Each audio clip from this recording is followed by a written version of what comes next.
काल कांदा सोलापूरला नेला होता, कांद्याच्या पेटी आली 4,000 रुपये. राहिलेला कांदा झाकून ठेवला या. 4,000 रुपये पट्टी आली. 4,000 रुपये मधलं 3,000 रुपये पिकअपला भाडं गेलं. सोलापूरला कांदा नेला होता. हळद आम्हाला सगळी गेली. राहिले फक्त आणि फक्त शेतकरी सुद्धा 400 रुपये. सोलापूरहून माघारीला तेवढे 400 रुपये पण पुरत नव्हते. नाश्ता तर वगैरे केलंच नाही शेतकऱ्यांनी. राहिलेला कांदा बघू शकता झाकून ठेवलाय. एवढं वारं कावदान सुटलंय, तुम्ही बघू शकता. पावसाचं वातावरण झालंय पूर्ण. याच्यामध्ये कांदा असा झाकून ठेवलाय. पर्याय नाही, शेतकरी एवढं वाईट दिवस आले त्या मित्रांनो. म्हणजे मी शेतकऱ्यासोबत बोललो, तुम्ही व्हिडिओ बघितला असेल. शेतकरी मला नाश्त्याला सुद्धा पैसे नाहीत राहिलं. आमच्या शेजारी ते त्याला लांबचं नाही गोष्ट. आणि तुम्हाला या गोष्टी सगळ्यात खोट्या वाटत असेल ना, तर मी तुम्हाला लाईव्ह बिल टाकलंय. ते बिल पण बघून घ्या.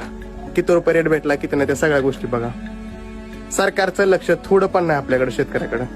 सरकार फक्त दाखवते आम्ही तुमच्या सोबत आहे, पण आपल्यासोबत सरकार नाही. 1,500-2,000 रुपये लाडक्या बहिणीला द्यायचं, तेवढ्यात खुश करायचं. आणि लाडकी बहीण दिवसभर रानामध्ये कष्ट करते आणि त्याचं मोल भेटतं किती माहिती का? 5 महिन्याची मेहनत फक्त 400 रुपये भेटली.